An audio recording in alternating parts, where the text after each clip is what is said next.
बिस्मिल्लाहिर्रहमानिर्रहीम अस्सलामुअलैकुम वरहमतुल्लाहि वबरकातुहू everybody welcome back to my channel. आज की वीडियो अगेन एक रिक्वेस्टेड वीडियो है। किसी ने मुझसे क्वेश्चन किया था कि आप बीसी के किसी ईसीई इंस्टीट्यूशन का बारे में वीडियो बनाइए, और ताकि आई होप यू रिमेंबर आपने वो मेरी वीडियो वॉच की होगी जिसके अंदर मैं आपको बताया था कि बीसी का एक प्रोविंशियल नॉमिनी प्रोग्राम चल रहा है जिसके अंदर उनके लिए ECE educate like early childhood educators और नर्सेज यानी health care workers and all that, उनके लिए एक स्पेशल प्रोग्राम है जिसके बारे में पूरी डिटेल्स मेरी एक और वीडियो में मौजूद है। तो हम उसके बारे में बात नहीं करेंगे, लेकिन उसकी रिक्वायरमेंट ये है कि अगर आपके पास you are an early childhood educator, आपके पास ईसी सर्टिफिकेशन मौजूद है, आपके पास 2 साल का एक्सपीरियंस मौजूद है और आपके पास बीसीई के किसी एम्प्लॉयर से जॉब ऑफर भी मौजूद है, तो आपकी खराक से होती है यू कैन से इमिग्रेशन। तो आज मैं ऐसी ही एक वीडियो बनाने जा रही हूँ एक इंस्टीट्यूशन के बारे में जो कि ब्रिटिश कोलंबिया यानी बीसी, जो कि कैनेडियन प्रोविंस है, उसमें मौजूद है। वैसे तो और भी मौजूद हैं, लेकिन आज के वीडियो में मैं सिर्फ एक को टारगेट करूँगी। ये जो इंस्टीट्यूशन है ये है यूनिवर्सिटी ऑफ फ्रेजर वैली, और ये एबिट्सफोर्ड में है। और याद रखिएगा, जब भी आप किसी भी इंस्टीट्यूशन के बारे में एडमिशन की इंक्वायरी करें तो जस्ट मेक श्योर कि वो डीएलआई यानी डेजिग्नेटेड लर्निंग इंस्टीट्यूट्स की लिस्ट में मौजूद हो। एक तो ये, दूसरा ये कि अगर वो है और एक आपको you have to make sure कि वो उसमें हो, ठीक है। उसके बाद आपने दूसरी बात ये मेक श्योर करनी है कि वो आपको क्या वर्क परमिट देता है या नहीं देता है। और अगर आपको वो डीएलआई पे है लेकिन वर्क परमिट आपको नहीं मिल पा रहा किसी वजह से उस पर्टिकुलर प्रोग्राम के लिए, तो याद रखिएगा फिर आप प्रॉब्लम में आ सकते हैं। आपकी सारी मेहनत वक्त सब कुछ ज़ाया होने वाला है आपका, ठीक है जी। इसके बारे में मैं पहले भी एक वीडियो बना चुकी हूँ कि एक इंस्टीट्यूशन था जिसमें आपको वर्क परमिट नहीं मिल रहा, ठीक है। तो अगर आपको वर्क परमिट नहीं मिल रहा और आप वहाँ पे डीएलआई की वो उस पर मौजूद है, यानी डेजिग्नेटेड लर्निंग इंस्टीट्यूट्स के ना लिस्ट में भी मौजूद है वो इंस्टीट्यूशन, आप पढ़ भी रहे हैं, आपको वो आपको स्टूडेंट वीज़ा भी दे देंगे, लेकिन अगर आपको वर्क परमिट नहीं मिलता तो सारी चीज़ें डाउन द ड्रेन चल जाती है। तो याद रखिएगा कि आपको you have to make sure.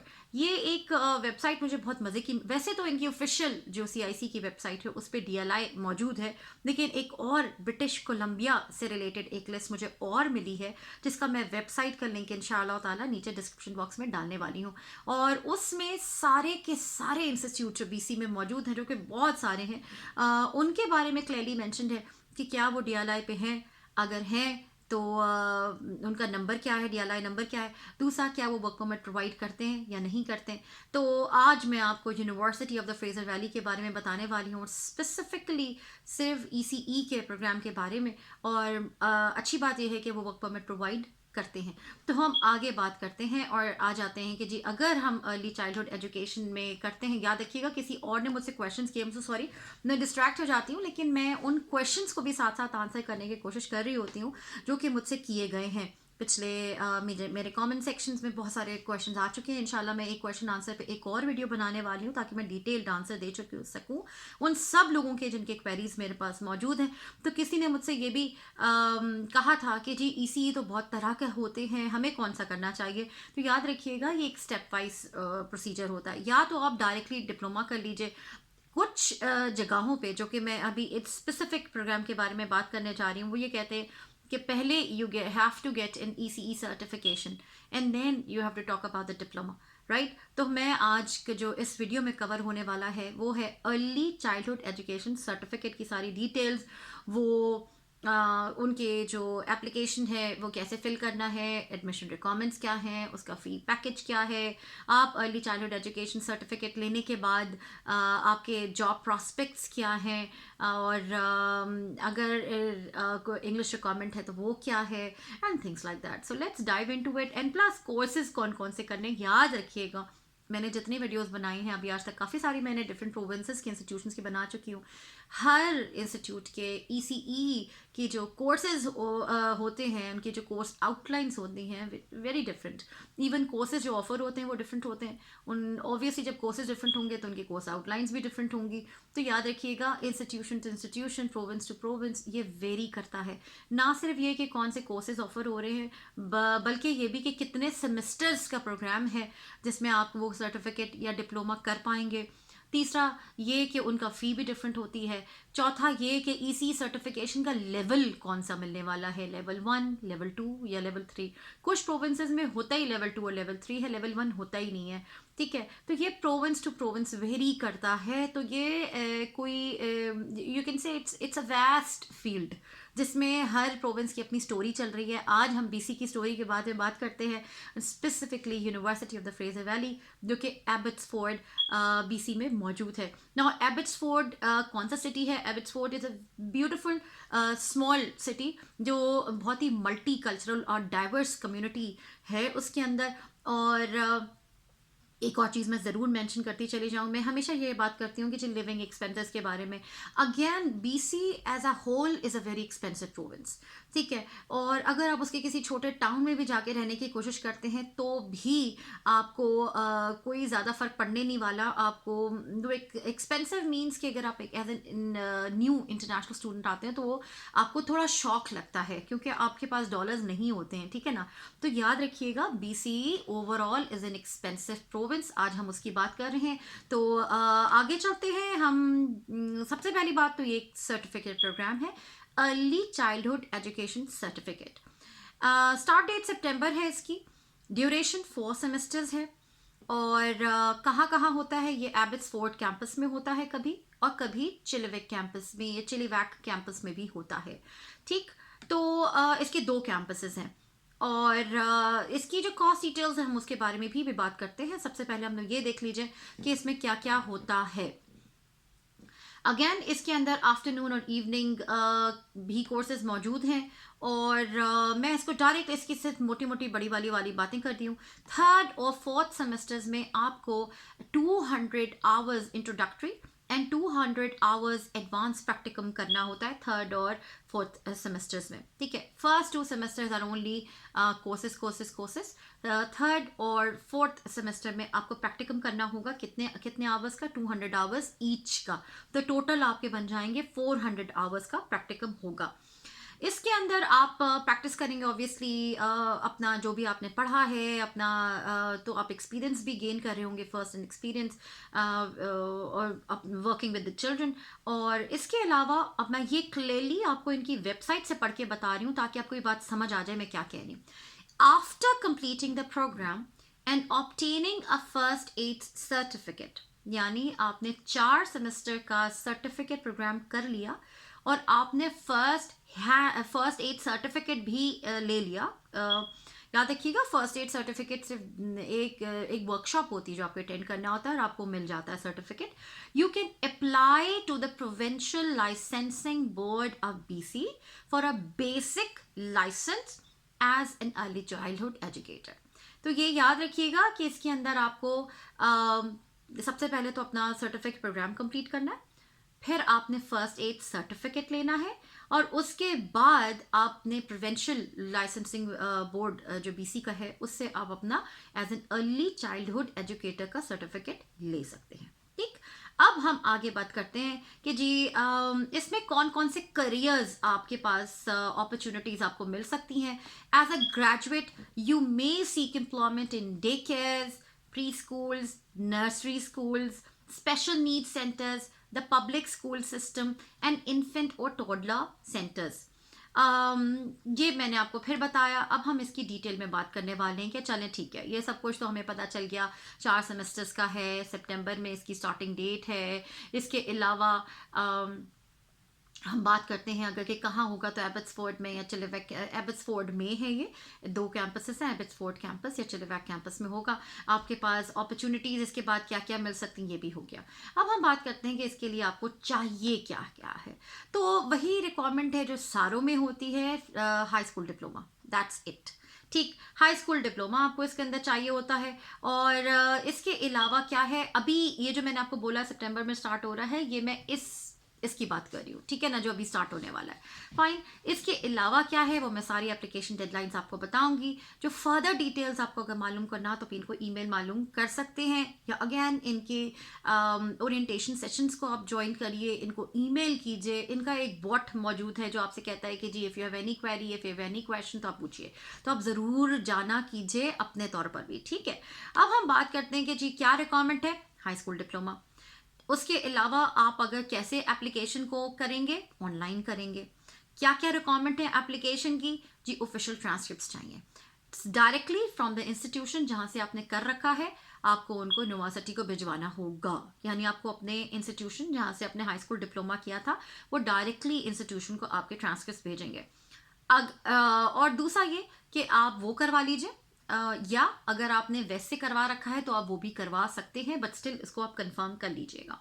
इसके अलावा क्या चीज़ है कि जी एक ईसी एडमिशन क्वेश्चनेयर मौजूद है इनकी ऑनलाइन एप्लीकेशन में, यानी ऑनलाइन जो आप पोर्टल में जाके फिल करेंगे उसमें एक ईसीई एडमिशन क्वेश्चनेयर है, वो आपको फिल करना होगा। 2 3 third one, the third one is letter of intent जो 250 वर्ड्स का होगा। उसमें अपने strengths, interest in ECE field, how have you prepared, why you feel suited to work with young children, इस तरह की बातों पे आप 250 वर्ड्स का एक स्ट्रॉन्ग लेटर ऑफ इंटेंट या लेटर ऑफ इंटरेस्ट आप बनाएंगे, ठीक है। ये 3 हो गए।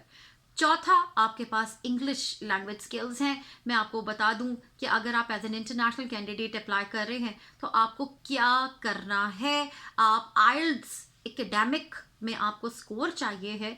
ऑब्वियसली आप टोफल भी दे सकते हो, इसके अलावा और बहुत सारे टेस्ट मौजूद हैं। मैं सिर्फ इस वक्त आइल्स की बात कर रही हूँ। आइल्स में आपका स्कोर आना चाहिए at least 6 with no band less than 5.5, ठीक है जी। ओवरऑल आपका बैंड स्कोर होना चाहिए, जो एवरेज होना चाहिए वो 6 होना चाहिए, और हर बैंड में आपका 5.5 से नीचे नहीं होना चाहिए। तो ये है इनकी इंग्लिश लैंग्वेज रिक्वायरमेंट। अब हम बाकी करते हैं कि चलें ठीक है, आपने ऑफिशियल ट्रांसक्रिप्ट आपने डायरेक्टली भिजवा दी इंस्टीट्यूशन से। सेकेंडली आपने ईसीई एडमिशन क्वेश्चन भी फिल कर दिया।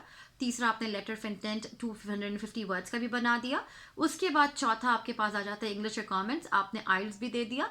और उसके बाद आपके पास आ जाता है पांचवा है जी मेडिकल इंडोर्समेंट फॉर्म है, इसका इम्यूनाइजेशन रिकॉर्ड है। ये सब चीज़ें आपको इनके ऑनलाइन जो आपने अपना पोर्टल पे अपना अकाउंट बनाया है उसमें आपको जाके ये सब चीज़ें प्रोवाइड इन्हें आपने करनी होगी।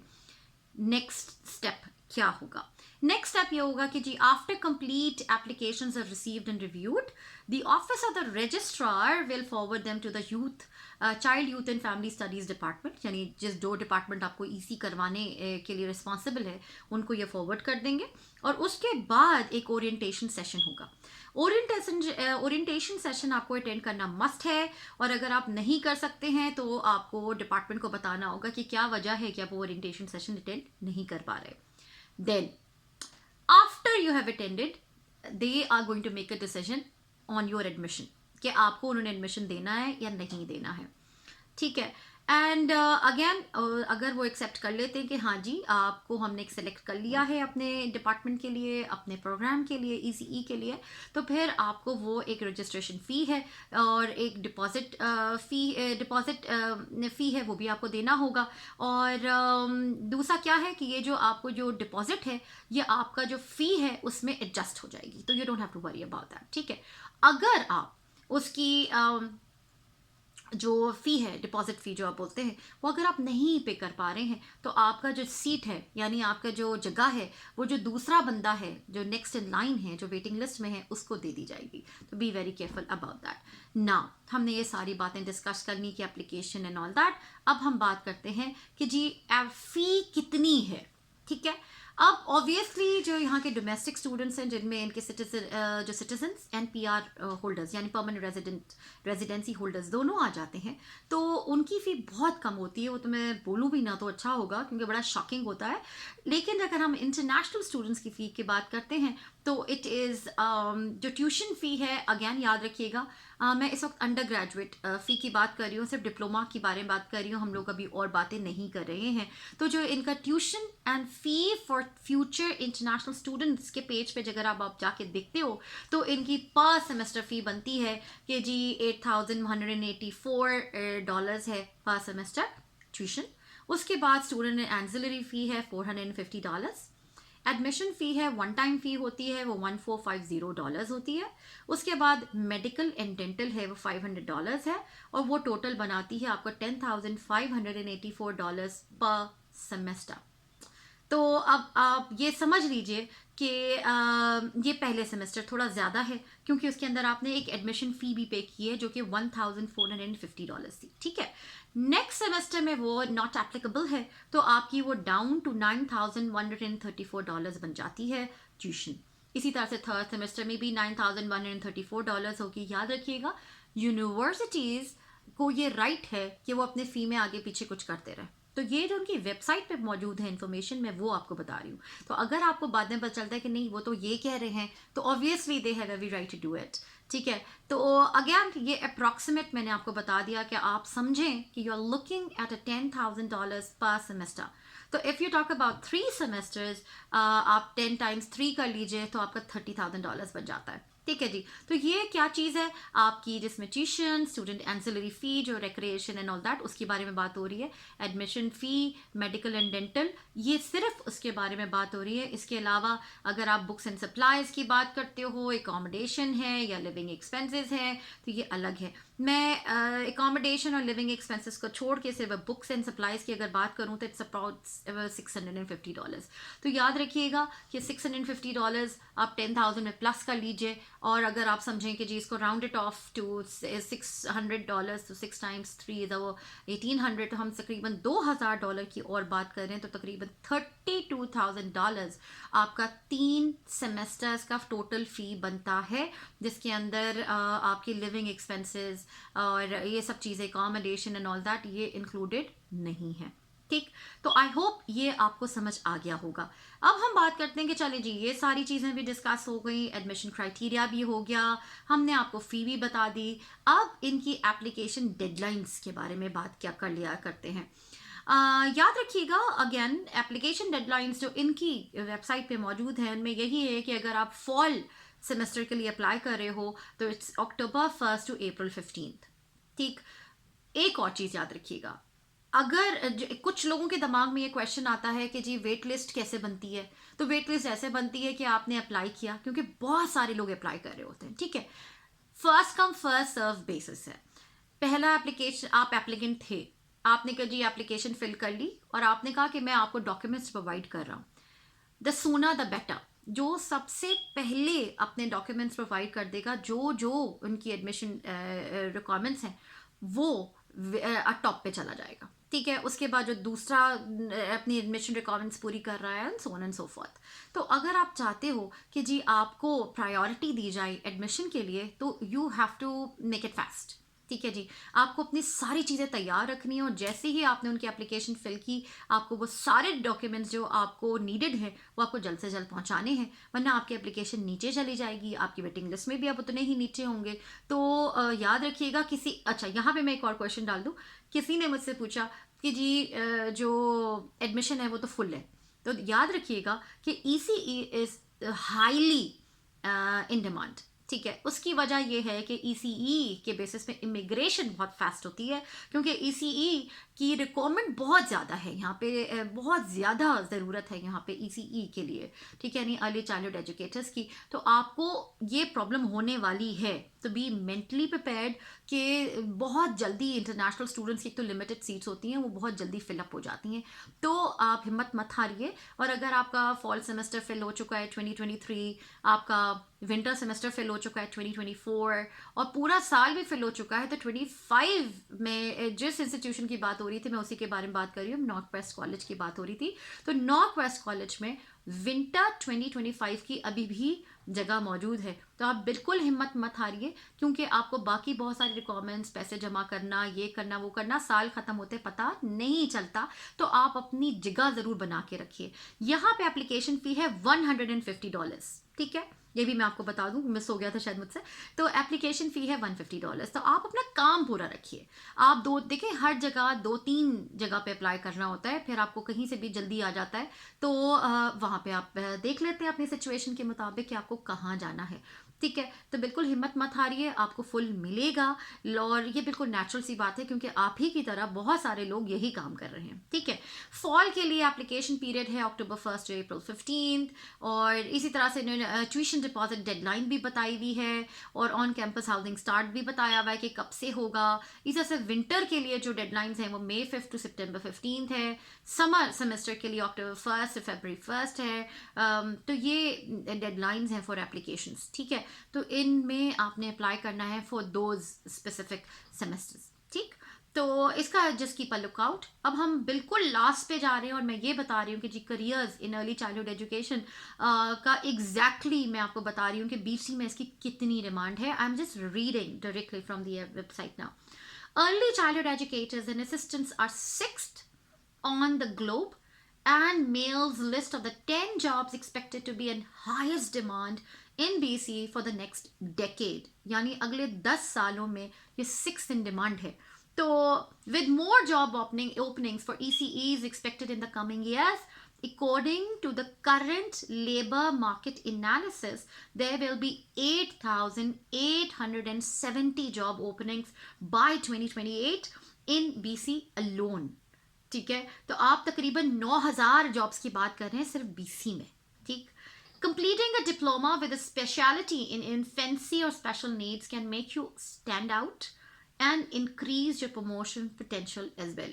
Now, अब हम डिप्लोमा की बात अगर करते हैं तो याद रखिएगा सर्टिफिकेट के बाद बात आती है डिप्लोमा की। इंशाल्लाह नेक्स्ट वीडियो में मैं डिप्लोमा के बारे में भी डिस्कस कर लूँगी और मैं आपको बताऊंगी कि उसके बारे में क्या प्रोसीजर है। ठीक है जी, इंशाल्लाह ताला नेक्स्ट वीडियो में मिलेंगे। ये सारे जो लिंक्स हैं जो आज मैंने डिस्कस किए हैं वो मैं डिस्क्रिप्शन बॉक्स में डालने वाली हूँ। गो चेक दम आउट और हिम्मत मत हारिएगा। अगर आपको फुल मिलता है तो आप उनसे पूछें कि क्या मैं 2025 में या 2024 में फॉल में या 2025 विंटर में उसके लिए क्या मैं एप्लीकेशन फिल कर सकती हूँ, क्या मुझे आप उसमें प्रायोरिटी दोगे, तो डेफिनेटली आपको देंगे। ठीक है जी, तो इंशाल्लाह ताला नेक्स्ट वीडियो में मिलेंगे। और एक वीडियो मेरी क्वेश्चन आंसर सेशन पे होने वाली है, एक वीडियो मैं डिप्लोमा पे इंशाल्लाह बनाने वाली हूँ। और याद रखिएगा अगर आप सैलरी स्ट्रक्चर की बात करते हो तो again salary province to province vary करती है। मैं आपको बता चुकी हूँ कि जी $2200 पर आवर भी हो सकती है, $22 पर आवर भी हो सकती है, इसके अलावा $32 पर आवर भी हो सकती है। It depends on your experience, it depends on your certification level, it depends on the province. ठीक, तो इंशाल्लाह नेक्स्ट वीडियो मिलेंगे। Don't forget to like share and subscribe to my channel. दुआ में याद रखिएगा मुझे और मेरी फैमिली को। अस्सलाम वालेकुम व रहमतुल्लाहि व बरकातुहू।